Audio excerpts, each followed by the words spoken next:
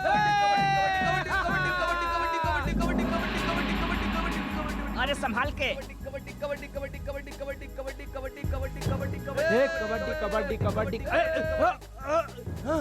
अरे देख कबड्डी अरे ध्यान से कबड्डी छोड़िए मत। हाँ। कबड्डी कबड्डी कबड्डी बहुत बढ़िया। कबड्डी कबड्डी कबड्डी कबड्डी कबड्डी कबड्डी बहुत बढ़िया बा बहुत बढ़िया बा अब मजा चखा दे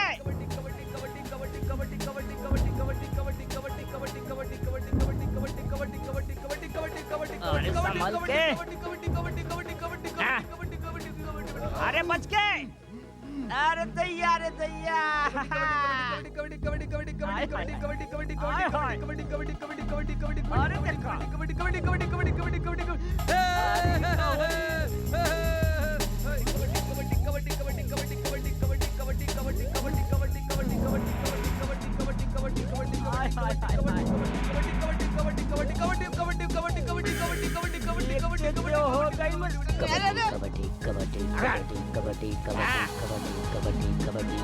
ये बात कल काम से कल हो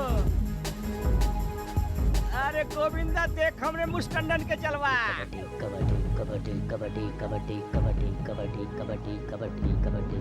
अरे हाय हाय का लात मारल सा अरे वाह कमाल बा अरे देखा अरे रे रे रे रे रे अरे ये पिपलू आइल बा पिपलू ये पिपलू के पिपला बना दे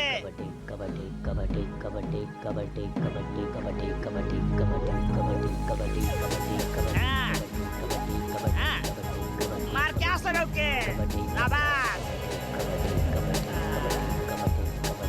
अब बचल हवे तो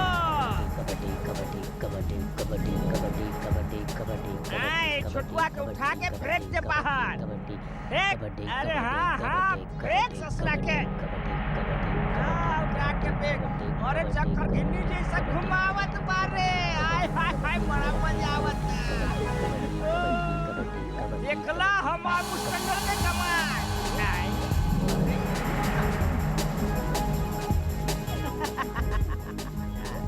गइल रे गोविंदा अरे ये हो गई अरे गोविंदा हे रूपा अरे सभे चल गईले अब भेज अपन गोविंदा के देखे नहीं गोविंदा में कत्ता ताकत बा अरे हमार इतना मुस्टंडन के गोविंदा कछु न कर सकी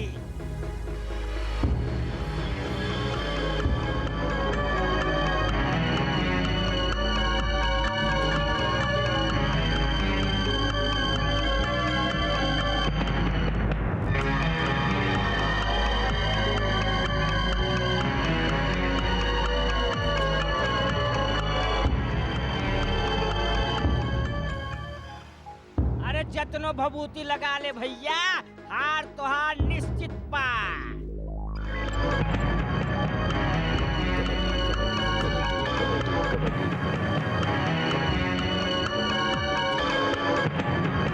अरे वो मुस्टंडन देख खतरनाक आइल बा संभाल के इज्जत के सवाल बा ठाकुर के इज्जत के सवाल बा अरे घेराबंदी कर अरे घेर लेकरा के अरे घेराबंदी कर भैया अंदर आवे दे आवे दे अंदर आवे दे भैया अरे घेराबंदी कर बहुत बढ़िया जरा भी चूक कैले तो पानी देवे तो पड़ी घेराबंदी कर आए ना पाए अरे भैया संभाल के ये लो अरे पकड़ के रख अरे अब पकड़ ले भाई बहुत अच्छा अरे पकड़ ले संभाल देख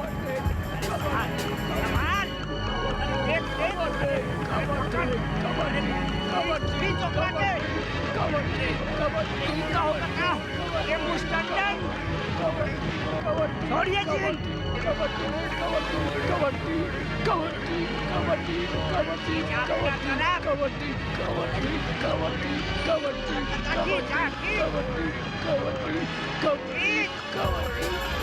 लगा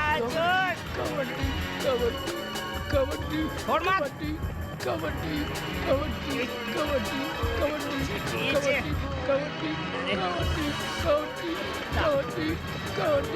आगे बढ़ा रे। अरे क्रीच पीछे क्या लाइनवा के छूना देवे। अरे खींच रे मुस्टंडन। कम बकात। अरे खींच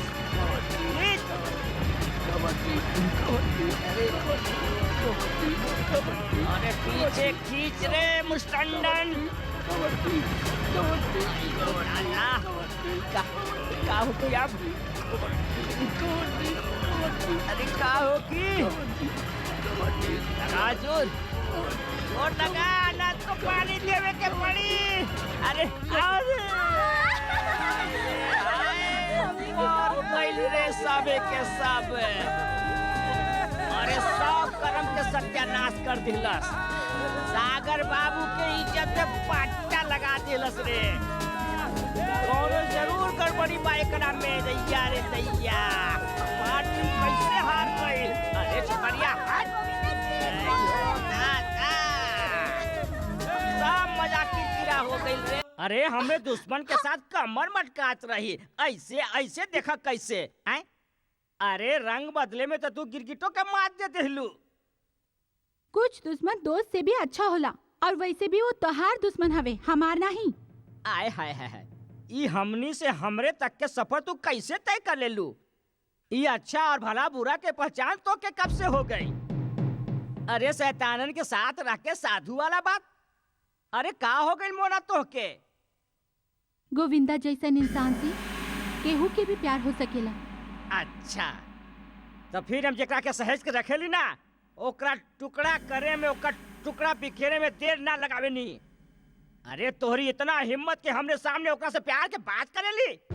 चल तो अभी कभी यहाँ से उठ, यहाँ से शहर जा, नहीं तो हम तोहके परलोक भेज दे। हमने सामने ओकरा से प्यार के बात करेली। अरे हमार कपड़ा फटे तो फटे पर पोजीशन ना घटे। अगर सागर बाबू के पता चल गई तो तोके चीर के रखती है।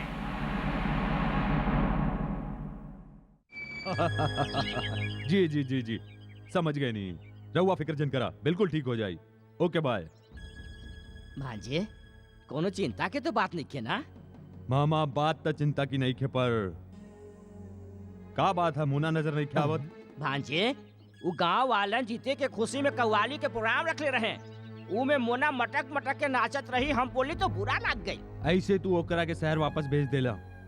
मामा आपन फैसला में हम दोसर के फैसला बर्दाश्त नहीं कर सकेला, ई तू अच्छी तरह से जानेला। भांजे बातें कुछ ऐसा रहा। अरे खबर मिलल रहे कि मोना के बाबूजी के तबीयत बहुत खराब है। अरे परलोक के दरवाजा पर खड़ा हवन, ऐसन में भेजले जरूरी समझनी। Hello everybody. अरे वकील साहब, पधारी वकील साहब। अरे काले हमके इनका नाम के पता चलल, अब्दुल रहमान चौरसिया। इनकर पिताजी बनारस के बहुत बड़ पनवारी, बाकी पढ़ लिख के वकील बन गए। खैर बोली का खुशखबरी लाइल बानी? सागर साहब, राउर बाबूजी वसीयत तैयार करवाइले हवन, जेकर मुताबिक जायदाद के आधा मालिक रहुआ बानी और आधा के मालिक गौतम साहब। गौतम साहब जायदाद हो आधा आधा? अरे पाप होले की कसाई। अरे गौतम का विदेश पढ़े खातिर बचपने में भेज दिले और राजकुमार जैसा जिंदगी दिले, और सागर बाबू के का दिले? गांव के धूल माटी के हवाले कर दिले, और अब कहे ले जायदाद आधा आधा। अरे कवर इंसाफ के बात बा। मामा जी ई में बेचारे वकील साहब क्या करिए, ई तो अपन ड्यूटी निभात हमें जी। थैंक यू फॉर कमिंग वकील साहब, रहुआ जा सके नहीं। शुक्रिया साहब। भांजे अरे सपना जल गई और तू सिगरेट जला रहल बाड़ा। मामा हमके पहले से अंदाजा रहे। फिर वो हाथ पर हाथ धरे बैठल रहला। हाँ पर हार मान के नहीं, घात लगा के। घात लगा के? गोविंदा के ने मिली मामा। अरे वो तो खुशहाल पूरा अपन गांव गई बा, पर ओकरा से का काम बा? सोचा जिन अमल करा। हम के ओइजा अभी के अभी चले के बा। अभी कभी चले के बाद अभी के अभी। भांजे वैसे तो हम दोनों 20 पर भारी बानी, पर एहतियात के तौर पर 2-4 आदमी के साथ रखल में कोनो बुराई नहीं के। नाही मामा, ताकत के इस्तेमाल दुश्मनी खातिर कइल जाला, दोस्ती खातिर नहीं। चला। इन्हीं काम से माता जी, हाँ। अगर हम गलती नहीं कर रहल बानी तो अपने गोविंदा के माई बानी। अरे जी। पाए लागी माई पाए लागी। अरे चंदरपुर गांव बाना, उहाँ के ठाकुर हाँ। सागर गोविंदा से मिले आइल हवन। हाँ? एक मिनट, गोविंदा हम आई गोविंदा बेटा देख हाँ तक जी। के आयल हवे तोर से मिलने। ई देखो आगे। गवा गमाई। अरे अरे रुक। तोरी तो अरे अरे सागर बाबू ई वक्त दुश्मन नहीं दोस्त बन के आइल हवे। अरे माई तू खड़ा खड़ा का देखत बाड़ू, रोका एके, बहुत अड़ियल जवान बा। गोविंदा, घर आयल मेहमान के भगवान समझल जाला, लाठी नहीं उठावे के। बात नियत के नहीं खे माई। चोरी के मकसद से आवे तो ओकर आरती नहीं उतारे के चाहिए। अरे सत्यानाश हो के चंदरपुर वालन के जे तेरे कान भर दिले, और तू हकी सागर बाबू के खिलाफ बकत ही जात पड़ा। अरे बिटुआ, सागर बाबू दयालु से भी दयालु हवन। हाँ। मामा, हम कुछ साबित करे के नहीं, सौदा करे आयल बानी। हाँ। एने आप गोविंदा। चला मामा, तू है नहीं रुका। भांजी, हम तोके आज ले चंद्रगुप्त समझ के अपना के चाणक्य बना रखनी, और हमरा से ही पर्दापोशी। गोविंदा, सुन ली है तोरी जमीन जायदाद सब गिरवी बा, और तू के कामों के तलाश बा। ठीक सुन ले बड़े, बाकी तू दानी नहीं खे, मतलब से आइल हवे। शरत बता दिए पहले।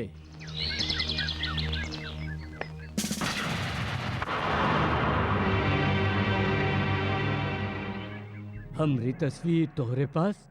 ई तो हर तस्वीर नहीं के गोविंदा, ई हमरे भाई गौतम की तस्वीर बा, जेके जगह पर हम तो के बिठावल चाहिला।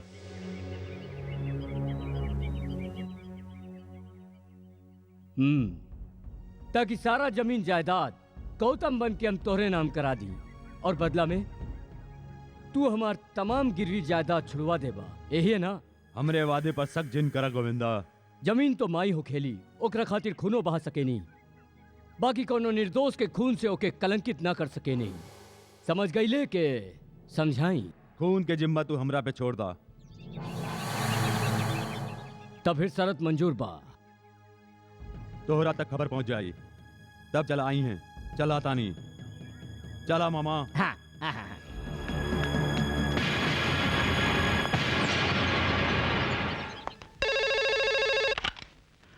Hello, Gautam speaking. भैया, हम सागर बोलो तानी। हाँ सागर बोला, कैसन हो? भैया, वो दिन जो कुछ भइल ओकरा खातिर हम बहुत शर्मिंदा बानी। शर्मिंदा हवे तो समझ ले हमरी शिकायतों दूर हो गई। और सुनावा। भैया, रउआ गांव आवे वाला रही, हम राउर के बेसब्री से इंतजार करत तानी। तू इंतजार कर रहल बाड़े और हम यहाँ बानी। एक्सट्रीमली सॉरी, हम काले आवतानी। बाय। अरे बहुत बखत हो गई। अरे रामू के बच्चा, तू गुलदस्ता के साथ पुरजोर तरीका से स्वागत करी है। जी मालिक। और मामा तू? अरे हम पहले दरवाजा खोल के स्वागत करब और फिर सीना से लगा ले हम। Very good. और हम अंदर इंतजार हाँ करब। ठीक बा, कोई हरज नहीं है।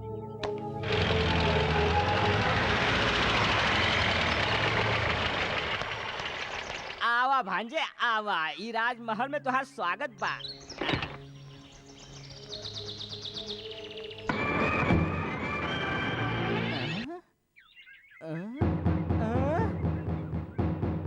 भांजे, ए भांजे, अरे सागर भांजे। आई मालिक।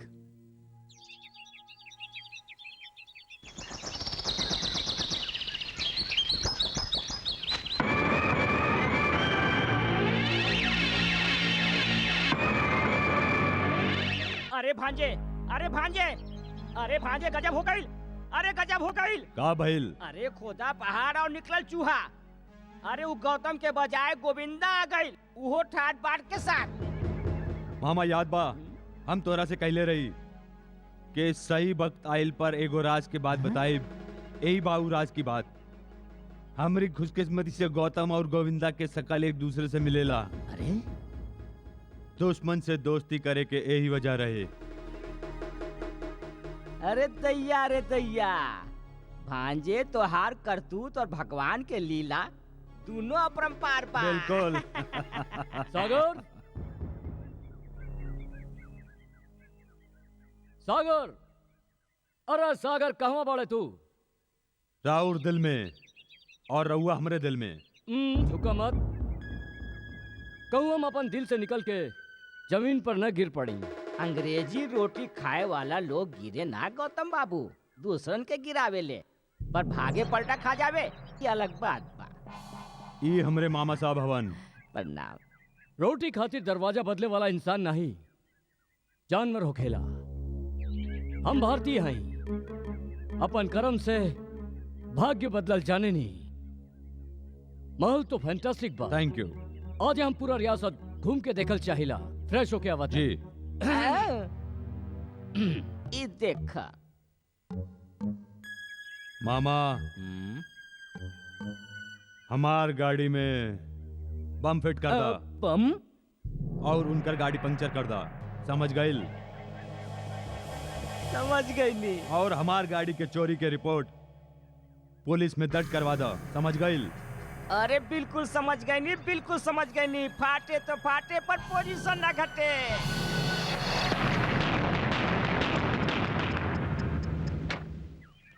पूरा काम दुरुस्त हो चुकल बा। अरे भांजे, इहो कोनो काम में काम बा। अरे चांद सूरज में बम फिट करे के होके तो कोई बड़ काम होखी। ई तो उंगली हिलावा समझ के काम हो गई। गुड, वेरी भांजे गुड। काम हो गई, अब तो फटे ही मामा फटे। जी। एगो बात कही। अरे एगो का 1000 कहा 2000 कहा।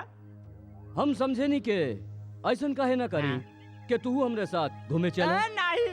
अरे भांजे का कह रहा है? अरे ये उम्र भी कोनो घूमे फिरे के बा।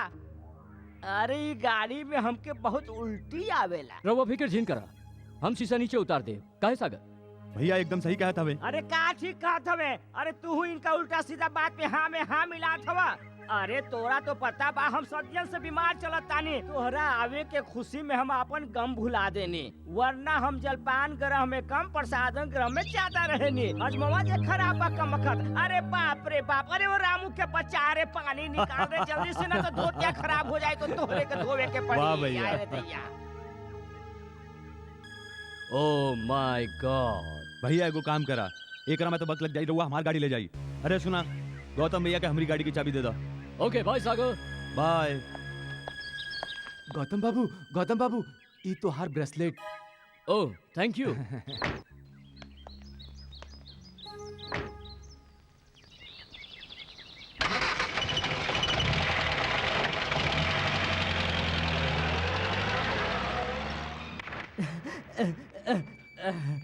अरे भांजे गइल? गइल। तू कैसन भांजा हवा, बहुत भयानक खेल खेले ले। अरे ओकरे हाँ में हाँ मिलावत रहले। ऊ बगत कहे के ही पड़त रहे ना मामा जी। अरे का कहे पड़ल, हमार तो पुंगी बच जाई।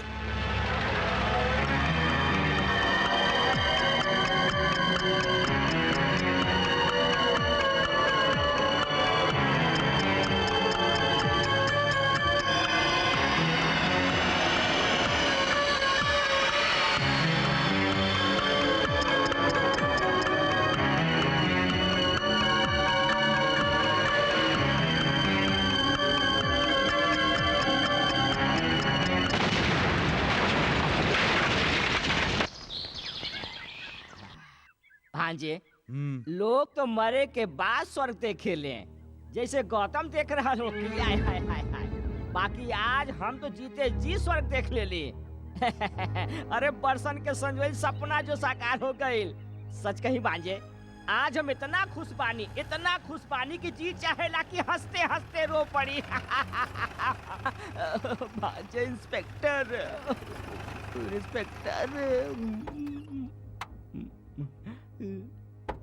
आई इंस्पेक्टर साहब। आफ्ताब खान। सागर आई। वैसे पुलिस वाले बुलावे के मोहताज नहीं होखेले, फिर भी रहुआ हमरे अगुवाई कैनी, ओकरा खातिर बहुत बहुत शुक्रिया। शुक्रिया तो हम तोहार अदा कैल चाहिला इंस्पेक्टर, पर तू मौका दा तब ना। ओहो, राउर इशारा चोरी भइल कार के तरफ बा। जी। वो मिल त गइल बा, पर चिथड़न मा। और जो ओकरा पर सवार रहे अब तो ओके पहचानल भी मुश्किल बा। ई ब्रेसलेट के पहचाने नहीं आप? अरे इता बड़े मालिक गौतम साहब के यहाँ। अरे रामू के बच्चे जो अपन काम कर। गलती हो गई मालिक। इंस्पेक्टर साहब गौतम हमारे बड़े भाई के नाम बा। हो सकेला ये ब्रेसलेट गाड़ी के साथ चोरी हो गई होगी। शायद में सोचे के बहुते गुंजाइश होकेला सागर साहब। तुझे रिपोर्ट लिखौले रहा ओकरा में ब्रेसलेट के जिक्र ना रहे, या हो सकेला तोहार ध्यान नहीं रहल होगी। लेकिन गौतम साहब कहाँ बने? गौतम भैया तो शहर में रहेलन बाबूजी साथे। चाय बहुत बढ़िया रहल, हो सकेला हम दोबारा पिए आ जाई। You are welcome. हम चला तानी। भांजे भांजे ई गाउर पटांग कह के चल गई कि चाय इतना बढ़िया रहे कि दोबारा वापस चला लाई। भांजे ऐसन कुछ कर कि ये दोबारा वापस ना आए। इंस्पेक्टर से बहुत डर लागेला। मामा छुप के चोर आवेला और बहाने से पुलिस, और जे होशियार होखेला ओकर कोनो कुछ नहीं बिगाड़ सकेला। मामा हम ई जंग जीत चुकेला, अब અહીં जश्न जरूरी बा। हाय हाय हाय हाय भांजे गटकोल काटलस भांजे गट हैं? अरे कौन सा सुरा बा? मामा अरे कावन अरे हो नहीं सकेला। भांजे, तू काहे उठा था? हम देखा था कौन सा सुरा है। अरे कौन हवे रे कमबख्त इतना रात के आगे लिए शेर के जगावे हैं?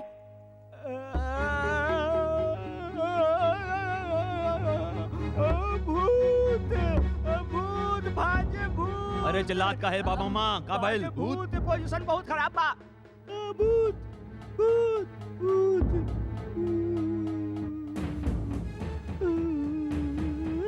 गौतम भूत भूत भूत गौतम के भूत। हैरान होकर तारा कि हम बच के आ गई नहीं। आपने बच के आगे नहीं, एक तरह से बड़ खुशी की बात और का हो सकेला, पर हम हैरान ई खातिर बानी के इतना बड़ा हादसा हो गई। हादसा नहीं, साजिश का साजिश का जायदाद भाई की जिंदगी से बड़ हो खेला। अगर तो के जायदाद चाहत रहे तो हमके एक बार बोल देता, हम तो के खिलौना जैसन गिफ्ट कर देती। और कुकुर मामा तू हमरी लंबा उम्र के दुआ देत रहे। भांजे चुप साला कमीना, मामा के मतलब जाने ले? मामा दू माई के प्यार, अबे बिना छत के मकान। हम तो तोके खटमल के जैसन यूं मसल दे, गर्दन में तेल लगा के मालिश कर, फांसी के बाद गर्दन लंबा हो जाला। हम तो चलतनी थाना। भांजे हमके माफ कर दे भांजे, बहुत भारी भूल हो गई रहे। दौलत के लालच में हम आनर हो गई रहली, और कहूँ ना कहूँ हमहू मजबूर रही। यही खातिर अपन पाप के पश्चाताप से बुझावे खातिर हम दारू पे दारू पियत रहनी। भांजे हमके माफ कर दे मामा भांजे। बहुत हो गई माफी। एक बार बच गई तक का भइल, दोबारा कैसे बची? आपन मकसद खातिर तो हम मौत के भी मौत दे अरे सके। नहीं नहीं नहीं नहीं सागर बाबू, ठहरी। हाँ हम गौतम नहीं के गोविंदा बानी। हम तो एक्टिंग करत रही। एक्टिंग कैसे लगल? अरे जो हम ठान लाई तो एक्टिंग में बढ़ बढ़ के छुट्टी कर दी। ये देखा समझ लो या के समझाई मामा। वहाँ सत्यानाश हो गोविंदा के बच्चा। मारब घास के गिर पे जाके वहाँ हमके कुकुर कहले, हमके कमीना कहले, बिना छत के मकान कह दिले, और यहाँ तक ले कि खटपट के तरह मसल दे। अरे हमार पवित्र हाथ के अपन पैरन से छुआ लिलस और पवित्र कर दिलस हमरे हाथ के। अब हाथ के धोवे के पड़ी। अरे रामू के बच्चा, अरे गंगा जल ला के दे रे हम Very good. हाथ के धोवे खातिर रे। भेष बदल जावे से ता भी मकसद नहीं बदले चाहिए। गोविंदा से गौतम बने खातिर कल तो के हमरे साथ शहर चले के पड़ी। कल नहीं सागर बाबू, परसों। कल तो हम रूपा से मिलब। कल चला के महबूबा के दुआ के बिना कोनो सफर सफल नहीं हो खेला। समझ ले के समझाई। रूपा चेतक के तोहरे पास छोड़ के जाता नहीं। एक हम तोहार निशानी समझ के रखब, बाकी तो 10-15 दिन खातिर गांव काहे जा रहल बाड़ा? बस बात ही कुछ ऐसन बा। माई बीमार बाड़ी का, या घर में कोनो मुसीबत आ गइल बा? रानी दरअसल हमरी रानी माई बने वाली बिया। हाँ, जन्म जन्म के रिश्ता बा ओकरे साथ हमार। हाँ भाई, कुछो करी जहाँ भी रही इस समय ऊ हमके अपन पास देखल चाहेली। ई चौथा बार माँ बन रहल बिया। अरे चौथा होके या पांचवा, बातो जिंदगी और मौत के समस्या ना। ई खातिर हमके जाए के चाही कि ना? बोल रूपा। तो जाना, खड़ा खड़ा हमार मुंह का देखत बाड़ा। तू सबे परदेसी एक ही होखेला, कहल कुछ और करला कुछ और। अरे ए रूपा सुनता। हाथ छोड़ा हमार। कौन और के मदद होके हमार हाथ ना पकड़ा, पाप लगी हमके। कौन और के मरद? अरे हम तो तोहार मरद बानी। अरे वो रानी तो हमार भैंसिया के नाम बा। सच? अरे झूठ बोली तो हमार मरल मुंह देखिए। ऐसन जिन कहा, अगर तोहके कुछ हो गई तो हमहू नहीं जी पाई। तू का समझेलू के हम जी पाई? पहले तो हम समझत रही कि तू हमरा से प्यार करेलू, पर अब जान गइल बानी कि तू दिल खोल के प्यार करेलू। यानी तू गांव ना जाइबा ना? जाए के तो पड़ी रूपा, लेकिन कोनो रानी खातिर नहीं, अपन काम खातिर। अपन ध्यान रखिया। सुना, ऐसे ही चल जाइबा?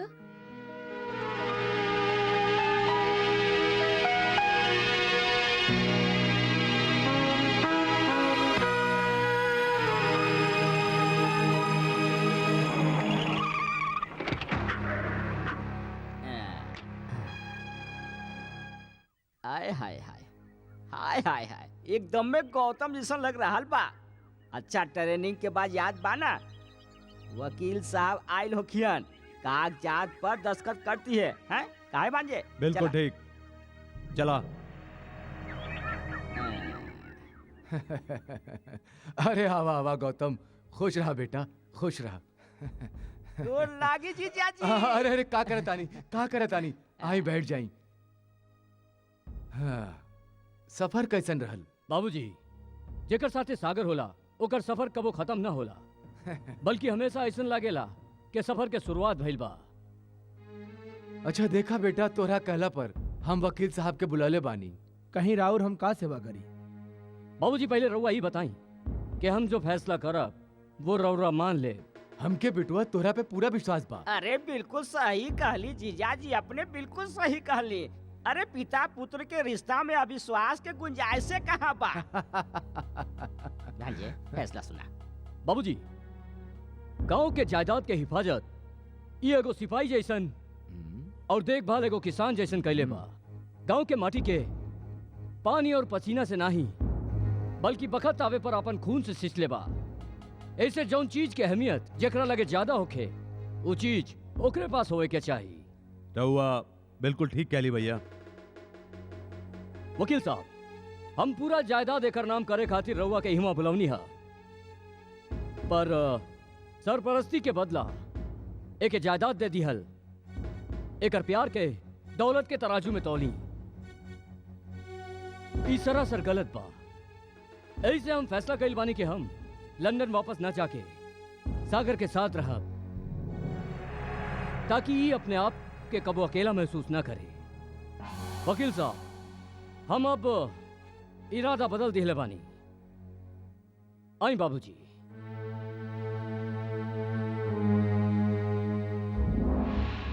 भांजे, ये तो गुरु घंटाल निकलल, अब का होखी? पर भांजे फटे तो फटे, पर पोजीशन ना घटे।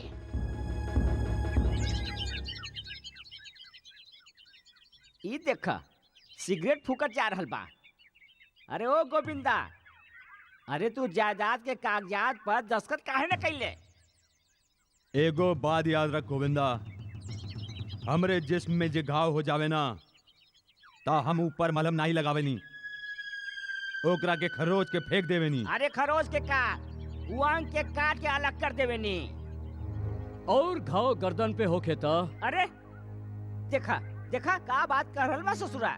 घबरा जिन, प्रॉपर्टी हम तोहरे नाम कर दे, एकरा से पहले हमरे गिरवी जमीन छुड़वा दे।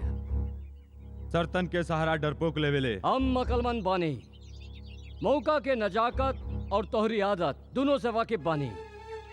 बोल हमारी जमीन छुड़ावे ले या हम बाबूजी की सेवा में लग जाएं। अरे नहीं नहीं, रुक जा।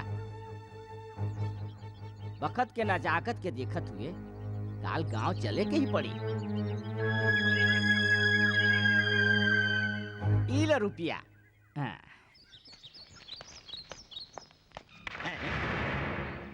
जब ले हमारा काम पूरा नहीं हो जाई ई कागजात हमरे पास रही। ये तो ठीक बा। यही बात बा तो हम कोनो काम नहीं करा। का मतबल?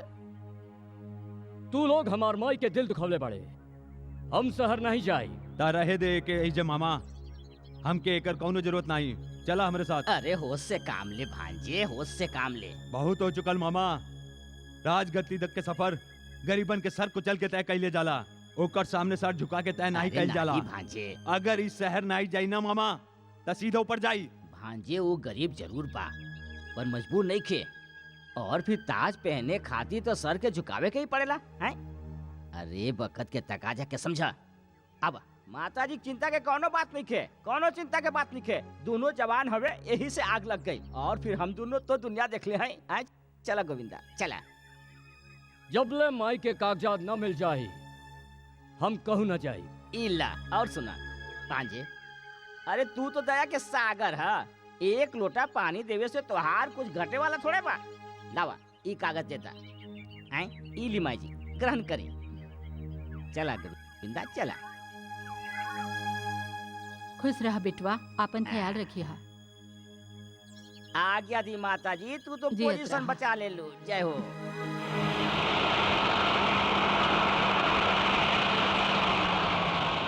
अरे रुका रुका रुका। अरे का भइल?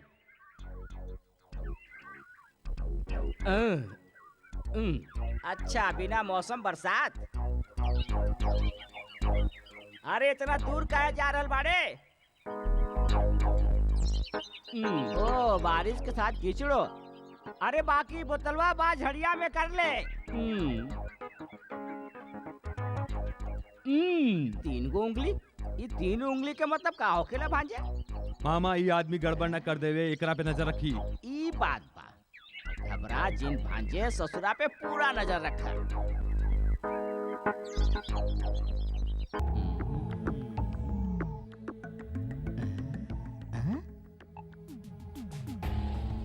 अरे दैया रे दैया, 3 गो उंगली के मतलब बा इश्क और मोहब्बत।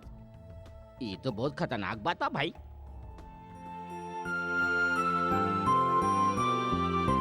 एगो बात बतावा गोविंदा, ये अचानक शहरी की तरह उटपटांग कपड़ा पहिरे के सो कहवा से आ गइल? ई कपड़न के पीछे भी एगो राज बा। राज? दरअसल हम अरे ओ भांजे, ओ भांजे, अरे हम तो के पूरे इलाका में ढूंढत रहनी, तू हिजा हवे? हाँ? अरे ये तो हिरन और कस्तूरी वाला बात हो गई भाई। अच्छा, अब तोहार से इनका रिश्ता हिरन और कस्तूरी वाला हो गई। हाँ, वैसे भी दुश्मन से हरला के बाद ओके दोस्त बनावल पुराना परंपरा बा। काहे मामा? अरे चुप कर मुही। अरे ये हमार भांजा गौतम बा, गौतम। का? अरे थोड़का सकल गोविंदा से मिला तो का भइल? फर्क नहीं दिखात का? कहाँ ये बड़ ठाकुर लंदन में पढ़ल लिखल शानदार लिबास में, और कहवा ऊ गोविंदा गवार फटल चिथड़ा में। अरे दोनों में फर्क नहीं दिखाई देत? हाँ? देखो भांजे, एक बात ध्यान से सुना। गांव के लड़की बिया और बहुत खतरनाक बिया। एकर इज्जत ही एकर सब कुछ बा। एकर सिवा एकरे पास कुछो नहीं। एकरा पर डाका डाले की कोशिश जिन करी है, आइंदा ख्याल रखिया। फिरंगी कहीं के ये हाथ से तू हमके छूले बाड़े ना। अगर हमरे गोविंदा के पता चल गई ना तो तोरे हाथ के तोड़ के सुखल टहनी की तरह फेंक दी। निर्लज शहरी।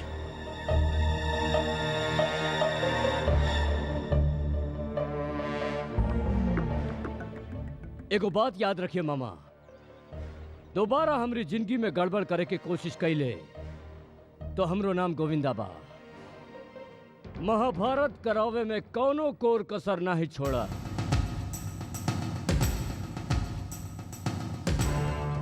इल्ला भैया के आते ही ब्रेसलेट की गुत्ती सुलझ जाई।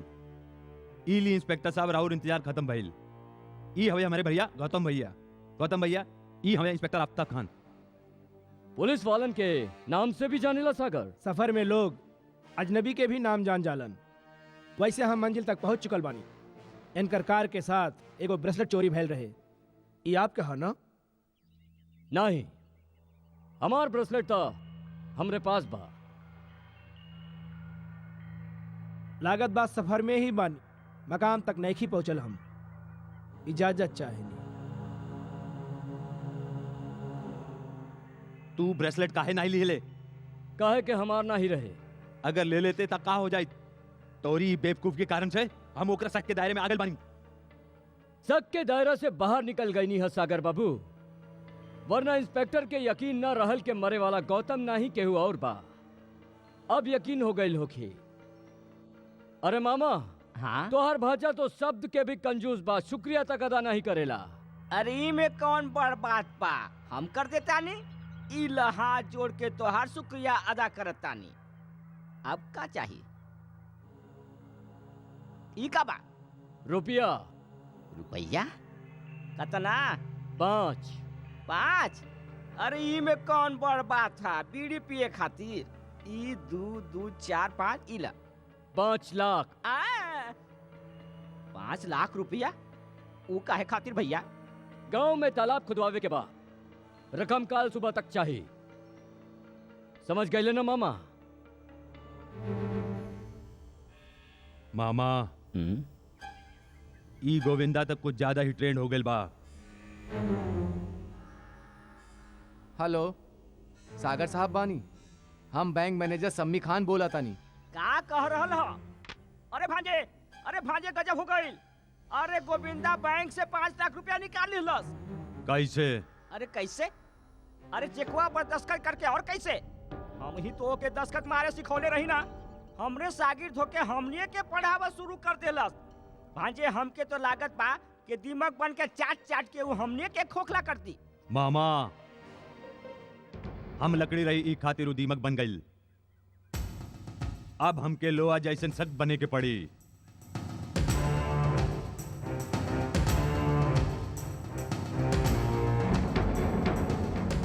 कैसे ससुरा मजा लूट रहल बा? हैं? अंगूर खट्टा बा? अरे अंगूर खट्टा बा गोविंदा के बच्चा। खट्टा तो ऊ लोमड़ी के लगेला जे अंगूर तक पहुंचल ना हो। गोविंदा, ई जमीन के कागजात बा, एकरा पे दस्तखत कई दे। अरे नहीं, इतना जल्दी का बा? अभी अमीर बनल बानी, थोड़ा मजा चखे दा। अरे 5 लाख रुपया तो दस्तखत करके निकाल ले। अब का चाहिए तो के? अरे ऊ तो हम अपना परीक्षा लेत रही। हम देखत रही कि तू लोगन के ट्रेनिंग में हम खरा उतरल बानी के ना। ए, दस्तखत मारता हवे के नहीं? ए, बड़ भाई बानी, तमीज से बात कर। अच्छा भांजे, जब जानवर के खून के स्वाद लग जावे और गरीब के अमीरी के मजा मिल जावे ता फिर बात से नहीं, हाथ से इलाज कइल जाला। एकदम ठीक बा। गोविंदा, हम तोरा से आखिरी बार पूछे तानी, तू दस्तखत करताड़े के नहीं? नहीं। का कइले? नहीं। तोरी तो ई हाथ हमेशा लाचार कमजोर पर उठल बा। हम बारूद बानी, दोबारा कबो ऐसन गलती कैले तब तोहरा चिथड़ा उठ जाई। समझ ले के समझाई।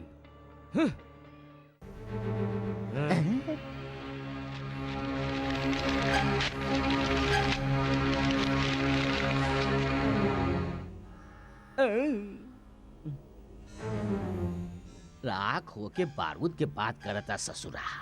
मामा, ई बम के बेकार कइल बहुत जरूरी बा।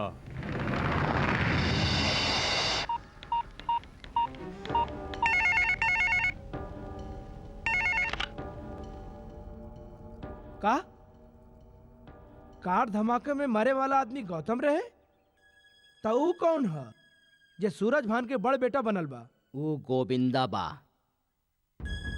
गौतम के हमशक्ल। दौलत खातिर वो गौतम के खून कई दिलस और खुद गौतम बन गई। ओ, यानी रउआ हर पहलू से वाकिफ बानी। फिर तो जुर्म से तोहरो कौनो न कौनो रिश्ता जरूर रहल होगी। वो गाड़ी में गोविंदा के कहे पर बम हम ही फिट कैले रही। आप वफादार भी रहनी होकर फिर गद्दारी के कारण? वादा के मुताबिक काम होखे के बाद हमके 5 लाख रुपया देवे वाला रहे। और अब ना दी बरखुरदार बुरा करबा त भला कैसे हो की। तू त इहो बतावल नहीं चाहबा शायद कि तू कौन हवे, पर एगो बात याद रखिया, जब दरख्त जड़ समेत उखाड़ लिहल जाला तब फूल और पत्ता ओकरे साथ साथ चलत आवेला।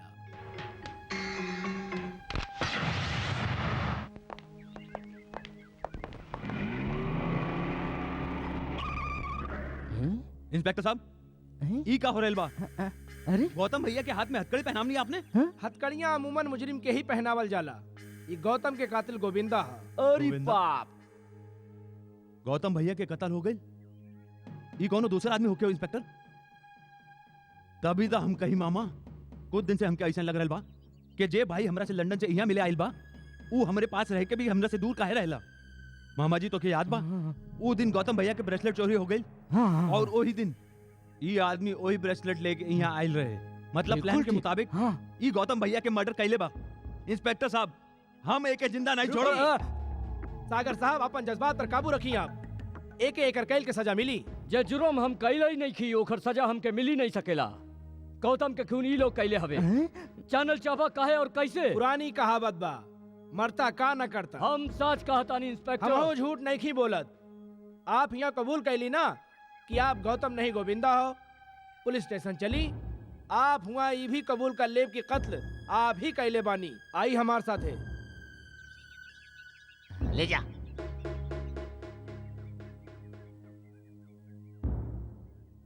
हमनी के गौतम के खून हो गई।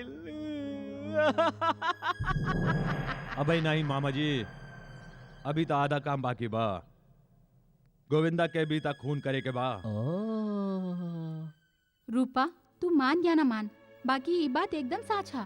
का गोविंदा गौतम बाबू के खून कर देले? नहीं, ये नहीं हो सकत। हक और इंसाफ खातिर लड़े वाला हमार गोविंदा कबो केकरो खून नहीं कर सकेला। ये सब बिल्कुल झूठ बा। अब सच मान या झूठ, जबले दाल में काला नहीं होला, दाल फेंकल ना जाला।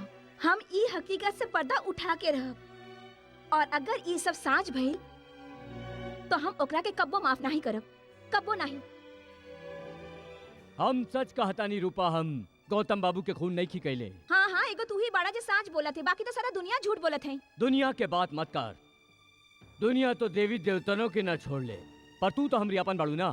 अरे अगर तोहके हमरी जिंदगी की इतना परवाह होइत ना गोविंदा, त तू ई कुकर्म कब्बो ना करता। हम ई कुकर्म नहीं की कैले रूपा। अपन प्यार के कसम, तोरे सर के कसम, हमार विश्वास कर। नहीं के करे के हमके तुहार विश्वास, हमार विश्वास टूट चुकल बा। तू खूनी हवे गोविंदा, तू कातिल हवे। नहीं रूपा, हम गौतम के खून नहीं कर सकीला। काहे नहीं कर सकेला? काहे के दोनों हम ही हैं। का मतलब? गौतम और गोविंदा दू नहीं एक ही आदमी हा। जाने लू कैसे? हम सूरज भान ठाकुर के बेटा हैं जे लंदन में रहत रहे। गांव वालन पर सागर जुल्म करत रहे। ई खबर बाबूजी के मिलत रहे। उ फोन पर हमेशा हमरा से बात करत रहन। जब हम लंदन से वापस लौटनी त घर न जाके चंदनपुर के पास खुशहालपुर गांव में गोविंदा बन के रहे लगनी।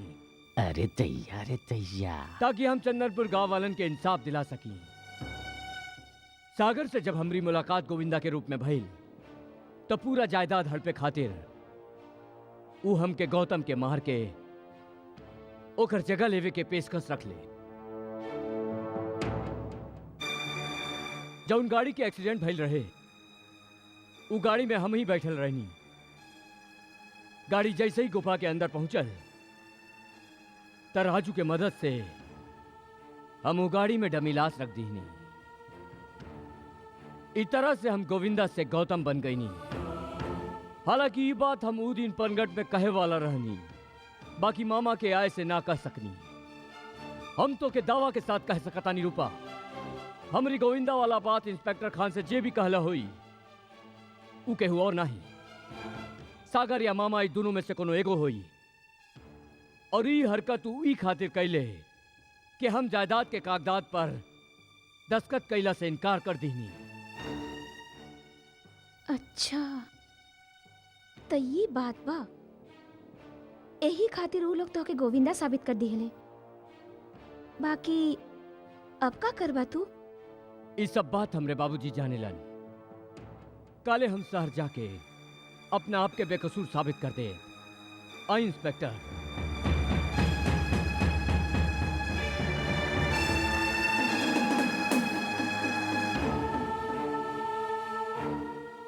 बाबूजी, बाबूजी, बाबूजी, ई रउआ साथे का हो गई? वो हमरे जीते जी जे भी राउरी हाल कैले बाप, हम ओकर टुकड़न में बिखेर दे। इंस्पेक्टर, हमरे डैडी पर भइल जुर्म के बदला हम जरूर ले। पहले ही तो साबित करा कि तू उनका बेटा हुआ, और कोनो सबूत बात तोरे पास? हाँ बा, हमार घोड़ा जे हमको जरूर पहचानी।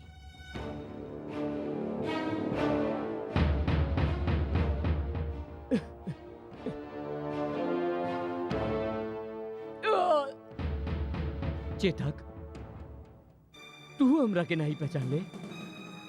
अब अहू कोनो सबूत बचल बा तोरे पास? हाँ, खुशहालपुर के वो औरत जेके हम माई बनवले रहनी और गोविंदा बन के ओकर घर में रहत रही। आई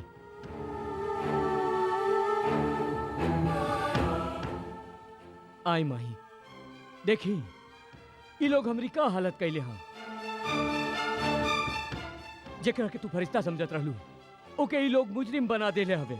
तू इनका के बता दे माही कि हम इंसान से प्यार करेनी, इंसानियत के पुजारी बानी, दौलत के ना आई। इनके हमारा असलियत बता दे माही, और यहो बता दे कि हम गोविंदा ना ही गौतम बानी। माफ करिए हा बिटवा, हम तो के ना ही जानेली। केहू बच्चा कौन औरत के माई कह देला तो ओकरा ममता फूट पड़ेला। तू तो हमको बेटा कहत रहलू, माई के प्यार देत रहलू। आज ही बेटा पर मुसीबत के पहाड़ टूट पड़ल और तू ओकरा के पहचाने से इनकार करता रू।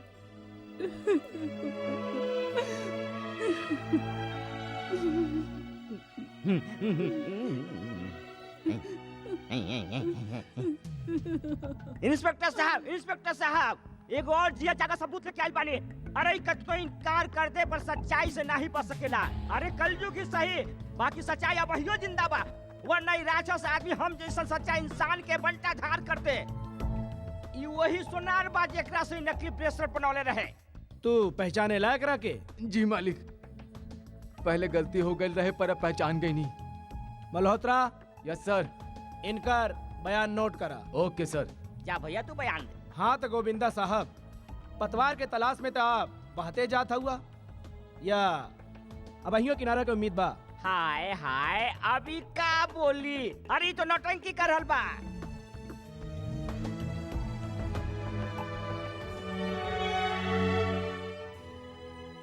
ये जानत हुए कि राउर सिर्फ एगो झूठ गौतम के जान ले सकेला, हीरो रहुआ झूठ बोलनी। हम मजबूर रही बिटिया। जे ये मजबूरी तोहरी आदत बा, तो ये मजबूरी सांच बोले खातिर काहे नहीं? काऊ गोविंदा बन के आपन के घर में ना रहत रहे, बाकी वो लोग हमरे बेटवा के उठा के ले गए रहे और कह के गए कि अगर तू साथ बोली तो वो ओके जान से मार दी है। हम का करती? हम ठान ले रहे कि हम साथ बोलब, बाकी एगो औरत के ममता अपन को के आगे हार गई। हमके नहीं खिलागत गोविंदा ऐसा कोनो काम कर सकेला। एकरा में जरूर कोनो। केने जा रहलू है रूपा? के हुआ तू लोग? अरे बाराती हवे, रूपा के ले जावे आइल हमें। मामा तू। अरे चुप कर मुही। अरे मामा मामा कह के तू हमरे कलेजा पर कतना हथौड़ा बरसौले, मालूम बा ना? नाही मालूम? अरे जब तोहरा पे बीती ना तब तोहके पता चली। दबत ले ससुरी के। खबरदार, जे कोनो हमरा के हाथ लगौले तो। हाय हाय हाय, धमकी तो ऐसे दे रहल बिया जैसे मुंह में बोली नहीं बंदूक के गोली बा। आ? अरे रूपा, तोहके मार ही के रहे तो हमके प्यार से एक नजर देख ले तू। भगवान कसम ऐसे ही मर जाती, बाकी हम मरल नहीं, जिंदा बानी। अब तो कुकन सहिए के पड़ी। अरे हमके गाली देत रहलिस? ई हमनी के बर्दाश्त नहीं खे। अरे मूर्खो, बर्दाश्त तो हमके भी नहीं होला, बाकी का करी? दुधारी गाय के लतिया और बिन ब्याही छोकरी के बतिया तो सहे के ही पड़े। आ? अरे तू लोग खड़ा खड़ा मुंह का देखत हुए। अरे मूर्खो ले पकड़ एकरा के ना तो भाग जाए। अरे केहू बीच पे ना आए ना तो बहुत पछताए। कहा उ लोग रूपा के उठा ले ले। हाँ हम देख ले बानी गौतम। दुश्मन जब हमदर्द बन के आवेला तो ओकर बातन से सच्चाई नहीं झूठ के बदबू आवेला। मजबूरी और इच्छा दो अलग अलग चीज बा गौतम। वहाँ रहल हमार मजबूरी रहे और यहाँ आइल हमार इच्छा। एके हमदर्दी नहीं हमार फर्ज समझा। और तोहरे पास टाइम नहीं के गौतम, जल्दी करा और तू मुश्किलों में बाड़ा। बात जब इज्जत पर आ जाए तो गौतम हर मुश्किल आसान कर सकेला।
जाके माई से कह दे राजू, जब बात तू जबान से ना कह सकली ओकर कामों सिखा देलस। लेकिन कुछ नहीं, जल्दी जा वरना आंसुओं के सैलाब में उ खुद के बहा दी। जा। यही खातिर हम हैरान हो गई रही चेता के जे हमार कदमन के हाथ तक पहचानत रहे, जे के हम अपन सीना से लगा के रख ले रही, वो हमरे सीना पे पाँव कैसे रख सकता? वो हमके पहचाने से इनकार कैसे कर सकेला? अब आई लुटनी पहाड़ के नीचे ससुरी गैया चिरई जैसन कैसे फुदकत रही। अपना दाना अपना पानी खाए के बादो ससुरी अपना फुलवारी में कबो नहीं फुदकी। भांजे फटे तो फटे पर पोजीशन ना घटे। मामा, नारी अगर धरती बनकर सब कुछ सह सकेली तो कहर बनके बरसत भी है। और सागर जब उफान पे आवेला त सब कुछ तहस नहस कर देवेला। कहाँ भागत आई से?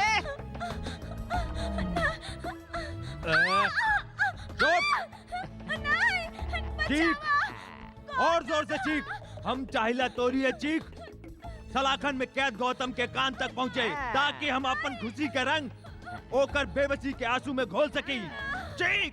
बेबस मोहब्बत जब बगावत करेला तो दुनिया के कौनो ताकतों के रोक नहीं सकेला, चाहे वो आग के दरिया होखे या तूफान के समंदर।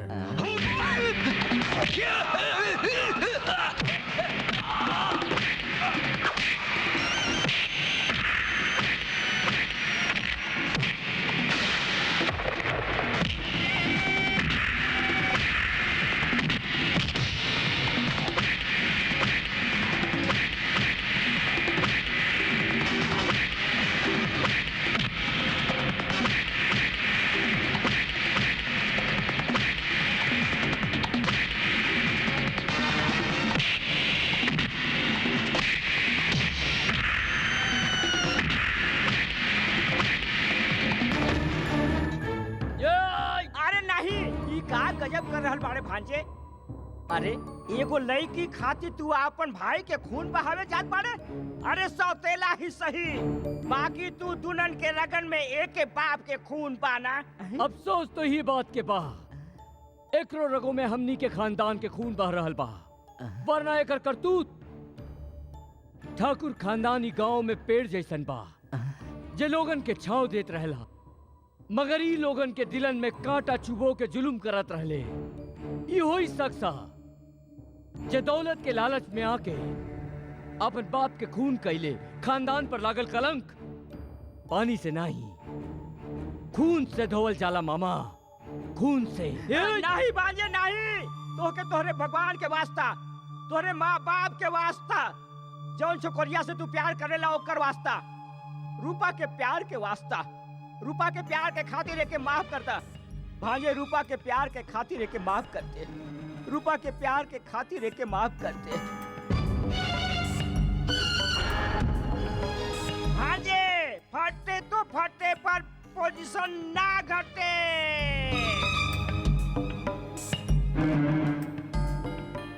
वाह मामा वाह, अब समझ में आई सागर गलत नहीं, दिशा गलत हो गई बा। भटकावे में तू ता शकुनियों के बात दे दिला। मात और सह के ही खेल में जीत हमरे हो की गौतम। रुक जा सागर, अगर गौतम की कुछ भइल तो हम मामा के साथ घर से अलग कर देब। मोना, अरे तोरी मती मारल गइल बा का? ये आपस के मामला में दखल अंदाजी ठीक नहीं के। हम गौतम के अपन आँख के सामने मरत ना ही देख सकेनी, काहे कि हम ओकरा से प्यार करेनी। कोनो बात नहीं मुना, कीड़ा मकोड़ा के मरे के डर से लोग अपन घर में समा जलावल बंद नहीं कर दी हैं। मार दे मामा के, हमके कोनो फर्क नहीं पड़ी। मोना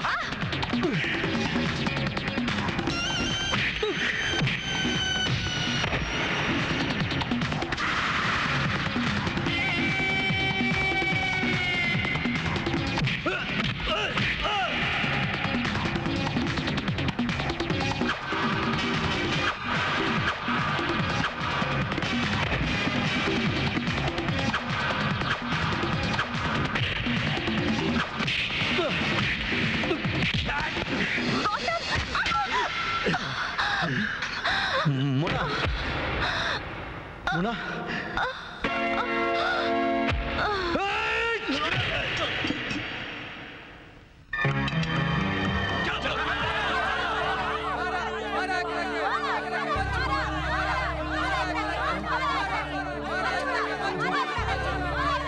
भैया का बोले? फिर से बोल, का बोले? भैया भैया माफ कर दा हमके। नहीं नहीं के माफ करके बा हमके। का कसूर रहे हमरे जज्बात के, जिमे मोहब्बत के जगह तू नफरत के जहर बो दिले। बचपन में जे हाथ तोहरी हिफाजत खातिर उठत रहे, आज वो हाथन के तू अपना खिलाफ उठावे खातिर मजबूर कर दिले। याद बा जब हम तो के बिना देखे आवाज देत रहली तो तू हमरे से पूछत रहले, भैया का आपने हमरे कदम के आहट सुन लेली? तो हम तो के का जवाब देत रहली? बोल, हम तो के का जवाब देत रहली? यही के भाई के कदम के आहट सुनल नहीं, महसूस कइल जाला। और ई जानला के बावजूद दुनिया सौतेलापन के बुनियाद का रख दिले, तू तो नफरत के दीवारें खड़ा कर दिले। का कसूर है ई गाँव वालन के? का कसूर है हमार? का कसूर है अपन बाबूजी के?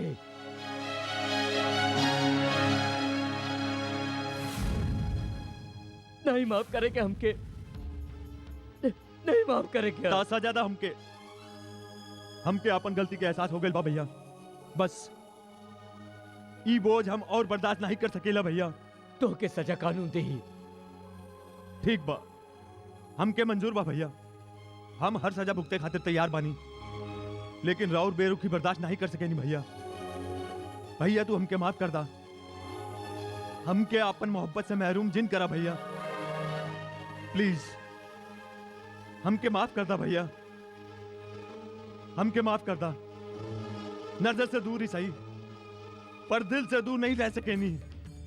भैया प्लीज हमके माफ कर दा भैया। जेके जुर्म के एहसास हो जावे गौतम, ओके सजा नहीं माफी मिले के चाहिए। जौन बाग के फल फूल पूर्वजन से लेके आज तक हम सारे खात आइल हई, यदि एक दिन एगो कांटा चुभ जावे तका हमनी सारे बाग के उजाड़ दे। बड़े ठाकुर, आप छोटे ठाकुर के माफ कर दी। हाँ हाँ, छोटे ठाकुर का माफ कर दी, माफ कर दी, हाँ माफ कर दी।